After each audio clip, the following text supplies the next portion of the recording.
Hello students and welcome to a new video. इस video में हम डिस्कस करने जा रहे हैं एक ऐसा सवाल जो आपके एचपीएससी के असिस्टेंट प्रोफेसर के स्क्रीनिंग एग्जाम में आया था, बट जस्ट अभी उसकी आंसर की आई है और आंसर की में उसका जो आंसर है वो अनफॉर्चुनेटली गलत दिया गया। आई होप आप सभी के लिए वीडियो जो है बहुत लाभकारी रहेगी एंड आई एम होपिंग आप सभी इसके बदौलत आप अपना आंसर लिख के एचपीएससी को भेज सकेंगे एंड अगर आपने इस क्वेश्चन को ठीक किया है तो आपके मार्क्स आपको मिल जाएंगे। चलिए इस वीडियो को शुरू करते हैं। ये जो क्वेश्चन आपके सामने है ये ना क्वेश्चन नंबर 32 के रूप में दिया गया है, क्वेश्चन नंबर 32 के रूप में। ठीक है, आई एम होपिंग आप सभी ने अपनी एचपीएससी की वेबसाइट से, ठीक है, या फिर आपका जो है ना रजिस्टर्ड लिंक है उसके जरिए आपने क्वेश्चन पेपर भी डाउनलोड कर लिया होगा एंड आंसर की भी डाउनलोड कर ली होगी। ठीक है, मेरे पास जो क्वेश्चन आया था वो क्वेश्चन नंबर 32 है। ठीक है, आपके पास आया हो मे बी उसका क्वेश्चन नंबर अलग हो सकता है, but let me tell you question same था। ठीक है जी, पहले क्वेश्चन पढ़ लेते हैं फिर देखते हैं कि आंसर क्या दिया गया है और फिर इसको हमने ठीक कैसे करना है। क्वेश्चन ये दिया गया था, consider the following statements. Statements क्या थी समझिए जरा। पहली स्टेटमेंट दी हुई है, कहते let F be a twice differentiable function on R such that F and F double dash are strictly positive. सिर्फ पॉजिटिव दिए हुए, इंक्रीजिंग वैल्यू नहीं दिए हुए, सिर्फ पॉजिटिव दी हुई। ठीक है जी, ओके। फिर आगे क्या कहता है, देन क्या इंफिनिटी पे एफ एक्स की लिमिट इंफिनिटी आएगी। देखिए जी, ये स्टेटमेंट फॉल्स है। ठीक है, किस तरीके से आप क्या कर सकते हैं, आप सिंपली अपना फंक्शन लीजिए e की पावर माइनस एक्स। सही है, हम सब जानते हैं भाई साहब का ग्राफ जो होता है वो किस तरह से रहता है। ऑफकोर्स चाहिए स्ट्रिक्टली डिक्रीजिंग है, बट हमारी कंडीशन को सेटिस्फाई कर रहा है। क्यों, ये पॉजिटिव है ऑलरेडी उसके ऊपर। ठीक है जी, अच्छा अब आप इसका डेरिवेटिव कर दीजिए। जब आप डेरिवेटिव करेंगे एक बार माइनस बाहर आ जाएगा एंड ये आ गया जी। ठीक है जी, फिर दोबारा कर दीजिए, एफ डबल डैश एक्स क्या हो जाएगा, वापस वो बन जाएगा e की पावर माइनस एक्स बन जाएगा, जो कि ऑफकोर्स पॉजिटिव निकल के आ रहा है। मतलब ये भाई साहब भी पॉजिटिव है, ये भाई साहब भी पॉजिटिव है, मतलब दोनों कंडीशन सेटिस्फाई हो रही है। ठीक है जी, लेकिन क्या इन्फिनिटी पे इन भाई साहब की जो लिमिट है इन्फिनिटी आ रही है, नहीं। इन्फिनिटी पे इन भाई साहब को जो लिमिट है आप देख सकते हैं जीरो आ रही। तो पहली स्टेटमेंट तो फॉल्स थी। ठीक है जी, आगे चलते हैं। अब सबसे पहले आप पढ़िए स्टेटमेंट नंबर 3 को। स्टेटमेंट नंबर 3 आपको क्या कहती है वो देखिए आप। स्टेटमेंट नंबर 3 आपको कहती है कि there exist a function f फ्रॉम r to r satisfying f of -2 is -2, f of 2 is equal to 2 and mod of fx minus f of y is less or equal to mod of x minus y की power 3/2 for all xy in r। अगर आप सभी ने बहुत अच्छे से तैयारी की है तो आपको सबको पता होगा इस कंडीशन से जो फंक्शन है वो कांस्टेंट निकल के आता है। मैं जल्दी से आपको बता देता हूं ताकि आप सबको समझ आ जाए।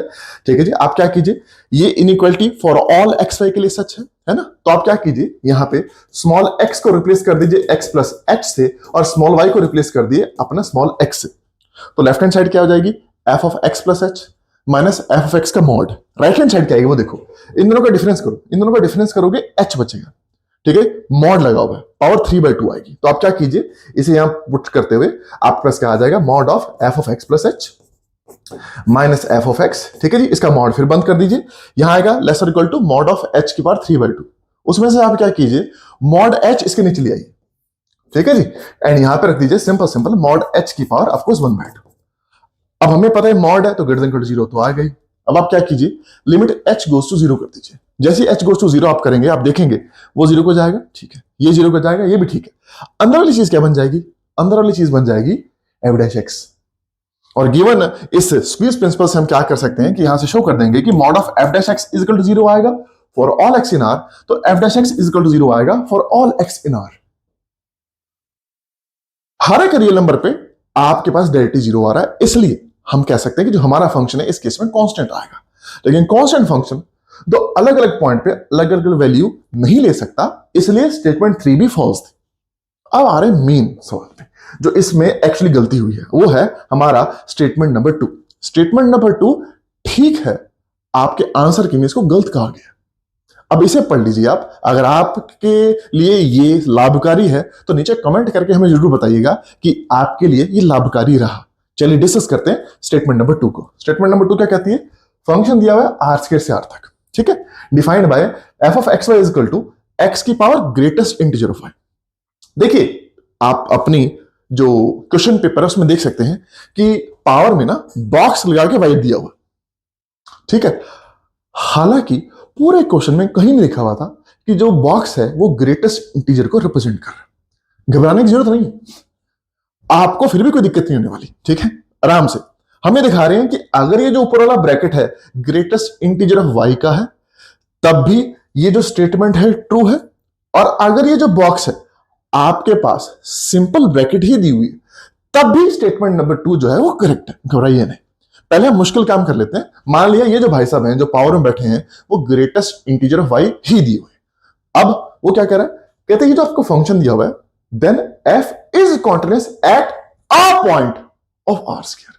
कहता है किसी एक पॉइंट पे क्या आपका गिवन फंक्शन कॉन्टिन्यूअस आएगा? आएगा। अनफॉर्चुनेटली हुआ क्या है कि ना उन्होंने आंसर की में क्या दिया हुआ है, अगर आप यहां से देखेंगे, मैं आंसर की निकाल लेता हूं। उन्होंने आंसर की में क्या दिया हुआ है, इस गिवन क्वेश्चन के लिए उन्होंने ना डी ऑप्शन मार्क किया है। पहला ऑप्शन क्या था? पहला ऑप्शन था कि इन तीनों में से एक ही स्टेटमेंट करेक्ट है। बी ऑप्शन था इनमें 2 करेक्ट हैं। सी था सारी की सारी करेक्ट हैं। और डी था नन इज करेक्ट। उन्होंने नन मार्क किया है। नन नहीं आना चाहिए, इसमें आपका जो आंसर है ओनली 1 आना चाहिए, जो कि आपका इस केस में स्टेटमेंट नंबर 2 आएगा। अब हम उसको कर लेते हैं आपके साथ, ठीक है जी। देखिए शुरू करते हैं, ठीक है। अब हम इसकी डिस्कशन करते हैं। चलिए अच्छा जी, इसको थोड़ा सेट कर लेते हैं, इसको ऊपर कर देते हैं ताकि समझने में थोड़ी आसानी रहे। आप इसे आराम से नोट डाउन कर सकते हैं और अगर हो सके तो आप इसको यूज करके अपने आंसर की को चैलेंज भी कर सकते हैं, ठीक है जी। चलिए अब हम सब जानते हैं जो x के बाद ग्रेटेस्ट इंटीजर ऑफ y है, हम इन भाई साहब को बड़े प्यार से ना पीस वाइज डिफाइन कर सकते हैं। और पीस वाइज डिफाइन हम ज्यादा नहीं करेंगे, उतना करेंगे जितना हमारे लिए फायदेमंद है। हम क्या करते हैं, y को रखते हैं सिंपल 2 से 3 के बीच में, ठीक है जी। जब हमें पता है y हमारा 2 से 3 के बीच में है, उस केस में हम सब जानते हैं ये जो भाई साहब है ग्रेटेस्ट इंटीजर वो 2 हो जाएंगे और इस फंक्शन का नाम हो जाएगा एक्स स्क्वायर। आगे पीछे जो मर्जी होता रहे, हमें फर्क नहीं पड़ता, हमारा आंसर आ जाएगा।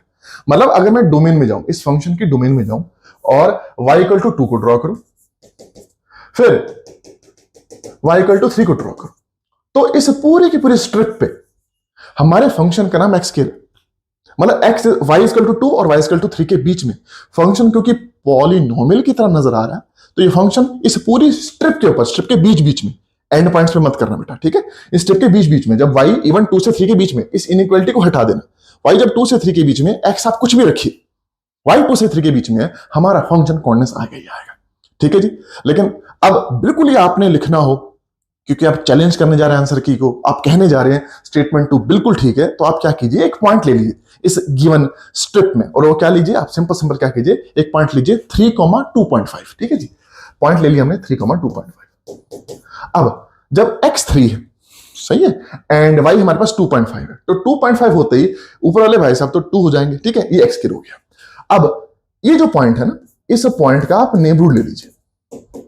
कितने रेडियस का? 0.1, मतलब 1/10 रेडियस का ले लीजिए। इस नेबरहुड में हमारे फंक्शन का नाम एक्स स्क्वायर, ठीक है जी। क्योंकि इस केस में क्या होगा, जो 3,2.5 है यहां लाई करेगा, 1/10 रेडियस बहुत छोटा हो जाएगा। इतना छोटा सा आपको एक ओपन सर्कुलर डिस्क मिल जाएगी।